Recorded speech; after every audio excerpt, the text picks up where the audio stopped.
दो बातें आज पकड़ लो। मेरे पास जो कुछ भी है, शरीर, इंद्रिया, मन, प्राण, बुद्धि, चित्त, धन, संपत्ति, मकान, स्त्री, पुत्र, परिवार, ये सब भगवान का दिया हुआ है। मानते हो? अंदर से देखो, भगवान का ही दिया हुआ है। ये भगवान की दी हुई वस्तु मैं भगवान को समर्पित करता हूं। त्वदीयम वस्तु गोविंदम तुभ्यमेव समर्पये। हे भगवान, आपके द्वारा दी हुई सब कुछ, नाथ सकल संपदा तुम्हारी, नाथ सकल संपदा तुम्हारी, और मैं सेवक समेत सुत नारी। और रात दिन भगवान का भजन करने की चेष्टा करो। राधा राधा राधा। बहुत कठिन है संसार से मुक्त होना। दो पद्धति में एक तो स्वीकार करना पड़ेगा, या ज्ञान योग और या भक्ति योग। तो भक्ति योग बहुत सरल योग है। इसमें सब साधन भगवान को और सब करण भगवान के हैं। बस इतना समझना है, सब करण भगवान के हैं, चाहे इंद्रियां हो, चाहे अंतःकरण हो, चाहे पदार्थ हो, बाहर भीतर जो कुछ श्री भगवान की रचना। और मैं भी भगवान का हूं, भगवान का अंश हूं। तो मैं सहित सब कुछ भगवान को समर्पित और भगवान का नाम जब, इस जन्म में पक्का भगवत प्राप्ति हो जाएगी। ज्यादा समझने की जरूरत नहीं। ज्ञान में तो बहुत बहुत समझने की जरूरत है। अगर उसमें चूक हुई तो दूसरा बचाने वाला नहीं, इसमें बचाने वाला है। करो सदा तिनके रखवारी, जिम बालक राखे महतारी। युक्ता कर्म फलम त्यक्त्वा शांति मापनोति नैष्ठिकीम, अयुक्ता काम कारेण फले सक्तो निबध्यते। जो योगी है वो फल का त्यागी होता है, कर्म का त्यागी नहीं। कर्म जो आया उसको किया और फल वो भगवान को समर्पित कर दिया। कर्म भी भगवान को समर्पित कर दिया। पर कर्म त्यागी का मतलब मैं ये कर्म क्यों करूं जब मुझे फल की आकांक्षा नहीं। नहीं, कर्म करना चाहिए। गृहस्थ में हो तो अपने अपने धर्मानुसार जो आपको कर्तव्य कर्म मिला है, विरक्त हो तो अपने अपने धर्मानुसार जो आपको कर्तव्य कर्म मिला है। भगवान ने कहा मेरे लिए कोई कर्म नहीं, फिर भी मैं कर्म करता हूं। सबको कर्म करना चाहिए, पर कर्म फल में भगवान के ऊपर उसको समर्पित कर देना चाहिए। कर्म फल में समान भाव रखना ये योगी का लक्षण है, और कर्म फल में वो कर्म अभिमानी पुरुष का लक्षण कि ये फल मिला, नहीं मिला तो अश्रद्धा हो गई, अशांति हो गई। लेकिन जो योगी है वो सुख दुखे समय कृत्वा लाभा लाभो जया देव। चाहे हानि हो, चाहे लाभ हो, चाहे जय हो, चाहे पराजय हो, चाहे सुख हो, चाहे दुख हो, उसमें समान भाव रखता। क्यों? कर्म फल की आशा ही नहीं की। हमें तो केवल कर्म करने का आदेश था, उसको कर्म किया, शास्त्र सम्मत, फल तो भगवान को समर्पित है। कर्म करना और कर्म फल की त्याग वृत्ति रखना तो तत्काल शांति प्राप्त होना शुरू हो जाएगी। देखो कितना आनंद है। हम कर्म फल चाहते ही नहीं, हमें करना है, हमें भजन करना है, हमें साधन करना है, हमें अपने अपने जो कर्म है वो करने, वो फल की तरफ भगवान देखे। जोई जोई प्यारो करे सोई मोई भावे। अभी शांति। युक्ता कर्म फलम त्यक्त्वा शांति मापनोति नैष्ठिकीम। जितना जलन, जितनी अशांति फल को लेकर के है, कर्म को लेकर सावधानी नहीं है, फल को लेकर है। फल में बोले अब हमें भगवान से अश्रद्धा हो गई तो तुम्हारा ही पतन होगा, भगवान का थोड़ी वहां कुछ होना, तुम्हारा ही पतन होना है। सकाम मनुष्य कामना के कारण फल में आसक्ति हो जाती है, इसलिए वो बंधता है, जलता है, दुर्गति को प्राप्त होता है। देखो, संचित कर्मों के अनुसार प्रारब्ध बनता है और प्रारब्ध के अनुसार मनुष्य का जन्म होता है। और मनुष्य जन्म में जो नए कर्म होते हैं, नए कर्म संस्कार बनते हैं, वो तुरंत उठकर संचित में चले जाते हैं। भोगना तो प्रारब्ध ही पड़ता है, शुभ और अशुभ। कर्म फल की आसक्ति त्याग कर दो तो संचित भी भस्म हो जाएंगे और नए कर्म संचित में जाके जमा नहीं होंगे और प्रारब्ध भोगकर भगवत प्राप्ति हो जाएगी। प्रारब्ध भोगना पड़ेगा, ये कमर कस लो। ये जो तुम्हें कह रहे हैं कि हम नष्ट कर सकते हैं छू छा से, भगवान बोल रहे हैं, जगत गुरु बोल रहे हैं, हम नहीं बोल रहे। प्रारब्ध भोगना पड़ेगा, अवश्य में भोक्तव्यम कृतम कर्म शुभाशुभम। भूल भुलैया में मत फंसो। तुक्का जम जाता है कभी कभी। तुम्हारा प्रारब्ध अच्छा आ गया और तुम हमारे पास आए, तुम्हारा काम बन गया, बोले बाबा से काम बन गया। बाबा से काम नहीं बना, तुम्हारा प्रारब्ध काम बना दिया, तुम्हारा पुण्य काम कर गया। जो कर्म फल की आसक्ति का त्याग कर देता है उसके कर्म भस्म हो जाते हैं, भुने हुए चने के समान, फिर बीज नहीं देते, फिर वो बंधन कारक नहीं होते। जैसे भुना हुआ चना है, अब ना उसमें अंकुरण होगा, ना पेड़ होगा, ना उसमें बीज होगा, जड़ से खत्म हो गया, और उसमें कोई सत्ता नहीं।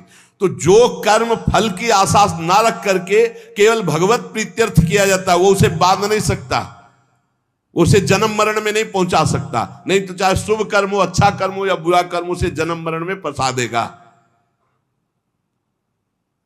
कर्म फल 4 प्रकार के होते हैं। एक होता दृष्ट कर्म फल, और एक होता अदृष्ट कर्म फल, और एक होता प्राप्त कर्म फल, और एक होता अप्राप्त कर्म फल। दृष्ट कर्म फल कहते हैं वर्तमान में किए जाने वाले नए कर्मों का फल जो तत्काल प्रत्यक्ष मिलता दिखाई देता है। जैसे कीर्तन किया आनंद मिल रहा है, सत्संग किया आनंद मिल रहा है, कोई भूखा है अपना भोजन पवा दिया तत्काल आनंद मिल रहा है, कोई अपने लिए पदार्थ लेने जा रहा, देखा बीमार है उसके पास दवाई की व्यवस्था नहीं, चलो आज हम भूखे रह जाएंगे, पैसा बीमारी में दे दिया, उसमें लगा, तो जो हृदय शीतल हुआ वो दृष्ट कर्म फल, इतना महान कर्म कि तत्काल आनंद प्रदान करता है। और अदृष्ट कर्म फल वर्तमान में किए जाने वाले नए कर्मों का फल जो अभी तो संचित रूप से संग्रहित होता है, आगे जन्म में मिलेगा जाकर के। जो तीर्थ याटन है, दान है, पुण्य है, बहुत प्रकार के ऐसे कर्म है जो अभी आपको नहीं अनुभव में आएंगे, वो आगे आपको प्राप्त होंगे।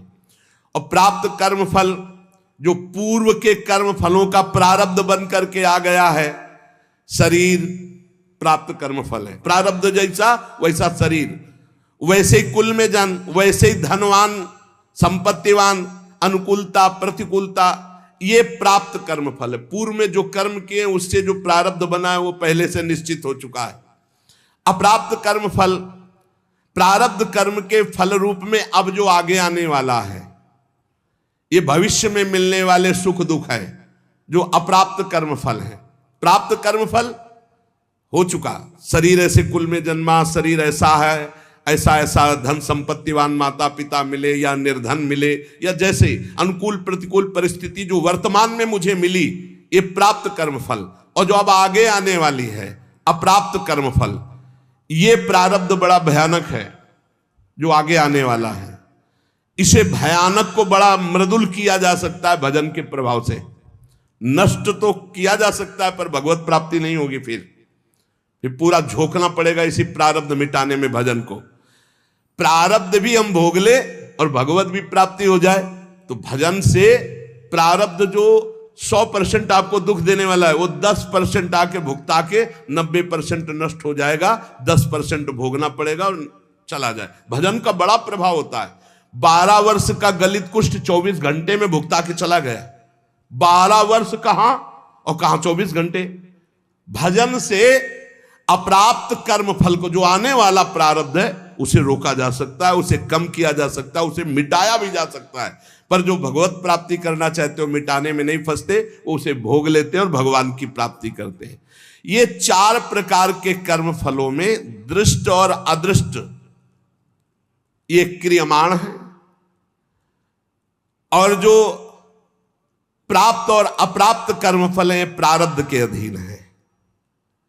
दृष्ट कर्म फल आग्रह नहीं रखना, मिलने पर प्रसन्न या प्रसन्न ना होना। अदृष्ट कर्म फल आशा रखना, प्राप्त कर्म फल में ममता न करना, मिलने पर सुखी दुखी ना होना। अप्राप्त कर्म फल मिट जाए ऐसी आशा न रखना, ये भक्त के हृदय में होता है। चारों प्रकार के कर्म फल भक्त के हृदय में कोई प्रभाव नहीं डाल सकते। जब उपासक ये देख लेता है कि मैं करता नहीं है, वो मुक्त होने लगता है। इतने जादू का तमाशा है, समझ लो।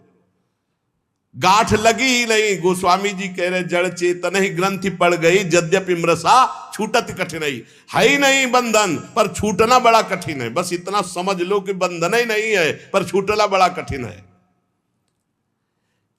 कर्तापन तुमने स्वीकार किया तो तुम्हारी दुर्गति पक्की है। चाहे शुभ कर्म करो चाहे अशुभ कर्म। शुभ से स्वर्ग आदि लोक, अशुभ से नरक आदि, और दोनों से मृत्यु लोक, ये आवागमन बंद नहीं होने वाला। क्या करें? तो बड़े कठिन समस्या है, यही कठिन समस्या है। ज्ञानेन्द्रीय, कर्मेंद्रीय, अंतःकरण, प्राण, उपप्राण, ये सब प्रकृति के हैं ढांचा सहित।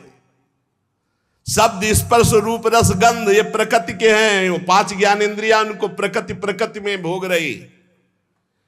इंद्रियां इंद्रियों में, विषयों में बरत रही हैं। आप इनको देख रहे हैं, दृष्टा हैं, पर आप तन्मयता कर लेते, मैंने देखा, तो फिर उसका दंड भी तो भोग मिलेगा। क्या देखा और कैसे देखा? हमारे द्वारा जो भी क्रियाएं हो रही हैं, हम उनके 2 विभाग देखते हैं, एक अच्छी क्रियाएं और एक बुरी क्रियाएं। बिल्कुल सरल भाषा में आपको बता रहे हैं। जो अच्छी क्रियाएं हैं वो शास्त्र सम्मत है, जो बुरी क्रियाएं हैं वो शास्त्र विरुद्ध है। बुरी क्रियाओं को अशुभ कर्म कहते हैं, अच्छी क्रियाओं को शुभ कर्म कहते हैं। शुभ और अशुभ कर्म ये गुणों से प्रेरित होते हैं। सतोगुण तो शास्त्र सम्मत, रजो और तम मिश्रित या तमोगुण या घोर रजोगुण, ये शास्त्र विरुद्ध आचरण कराएंगे। अब अपने को भगवान की शरण में हो जाना, गुणों की शरण में नहीं। भक्ति का मार्ग, पूरा शरीर, इंद्री, प्राण, उप प्राण सब, हे नाथ मैं आपकी शरण में। ये तो समझ में आ रहा है ना? ज्ञान वाला समझ में ना आ रहा हो तो ये तो समझ में आ रहा है कि पूरा ढांचे सहित, जो इसमें स्थूल हो, सूक्ष्म हो, कारण हो, प्राण हो, उप प्राण हो, इंद्रियां हो, कर्म, जो भी महाराज, पूरा सिस्टम आपकी शरण में। समझ में आ गया? ठीक। अब हमको देखना है कि हमारे द्वारा जो अच्छा काम हो रहा है वो भगवान की प्रेरणा से हो रहा है। जीवन मुक्त होना है तो बात इस बिल्कुल सरलता से समझा रहे हैं। और जो बुरा काम हो रहा है वो हमारी वासना से हो रहा है, उसका हम प्रायश्चित करेंगे, भगवान से क्षमा मांगेंगे। बुरा काम हो रहा है तो हमारी वासना से हो रहा है। इसमें क्या होगा कि अगर ये भेद नहीं तुम रखोगे और कह दोगे जब पूरा समर्पण कर दिया तो फिर आपसे बुरे कर्म उत्साह पूर्वक होने लगेंगे, क्योंकि अंदर का सिस्टम अभी समर्पित नहीं हुआ, बाहर से तो हमने कह दिया। अब अंदर का सिस्टम जब तक समर्पित नहीं होगा तब तक वो फिसल कर बुरे आचरणों में जाएगा। तो हमको क्या करना है? गुण तुम्हार समुझे निज दोषा, और जय सब भांति तुम्हार भरोसा। भरोसा दृढ़ आपका। जब हमसे अच्छे कार्य होंगे तो भगवत प्रेरित हुए, और जब बुरे कार्य हो गए तो हम त्राहिमाम शरणागत रक्षक प्रभु, हमसे गलती हो गई, हमको ऐसी सद्बुद्धि दो कि आगे हमसे ना हो, और सारे कर्म भगवान को समर्पित कर दो।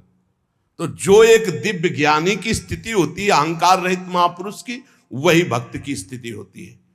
वो भी देह शुद्ध विस्मृत भगवदानंद में डूबता है, और वो देह शुद्ध विस्मृत ब्रह्मानंद में डूबता है। पर दोनों को किंचित मात्र कर्ता भाव जब तक रहेगा तब तक वो आवागमन से मुक्त नहीं हो सकता। एक मनुष्य रेलगाड़ी में बैठा है, ट्रेन चल रही और डिब्बे में दौड़ रहा है। अब वो अपने को कर्ता मान रहा है कि मैं दौड़ करके अगले स्टेशन में पहुंच जाऊंगा, तो मूर्खता ही है ना, क्योंकि ट्रेन चल रही। ऐसे ही गुणों का चक्र चल रहा है, सतोगुण, रजोगुण, तमोगुण। गुण प्रवाह जीव से जबरदस्ती कार्य करवा रहा है। तमोगुण आया तो निद्रा, आलस्य, प्रमादोत्थम, जो नहीं करना चाहिए वो सब कर्म करने में जुट जाएगा। प्रमादोत्थम, प्रमाद का मतलब होता है करने योग्य कर्म को ना करना, और ना करने योग्य कर्म को करना, इसे प्रमाद स्थिति कहते हैं। अब वो समझ रहा मैं कर रहा हूं। रजोगुण आया, काम आदि दोष भारी, वो समझ रहा मेरे में आ गए, मैं कर रहा हूं। सतोगुण आया तो समझ रहा है मैं कर रहा हूं, दया आदि। इन गुणों के प्रवाह से बचने के लिए हरिवंश महाप्रभु कह रहे हैं, यही डर ही डरप हरिवंश हित, जिनो भ्रमय गुण सलिल पर, जी नामन मंगल लोक त्यू सुहरिपद भज न विलंब। निरंतर नाम जप करो, अपने आप को भगवान को समर्पित कर दो, सब कर्म भगवान को समर्पित करो। अच्छे कर्म जब हो तो भगवान को देखो कि भगवत इच्छा से हुआ, और जब गलती हो जाए तो अपनी मान करके प्रभु से प्रार्थना, बहुत जल्दी आवागमन से मुक्त हो जाओगे। ये जो आवागमन का कनेक्शन ना होते हुए भी कनेक्शन है अहंकार का, देहाभिमान का, ये नष्ट हो जाएगा। इस बात को अच्छे से समझ लो। ज्ञान में पहुंचना बहुत कठिन जो स्थिति बताई गई, भक्ति में बहुत सरल है। क्योंकि भगवान को समर्पित करना है, इसमें अपने अहम सहित समर्पित कर देना है। सांख्य योगी शरीर इंद्रिय अंतःकरण आदि के साथ अपना कभी संबंध नहीं मानता, और भक्त अपने शरीर इंद्रिय अंतःकरण आदि को भगवान को समर्पित कर देता है। ये बढ़िया, बहुत मीठा सरल मार्ग भक्ति का, और बात वही बननी है। साधक कभी किंचन मात्र, चाहे भक्ति मार्ग का हो चाहे ज्ञान मार्ग का हो, अपने को कर्ता ना माने, नहीं तो भोगना पड़ेगा। मैंने एक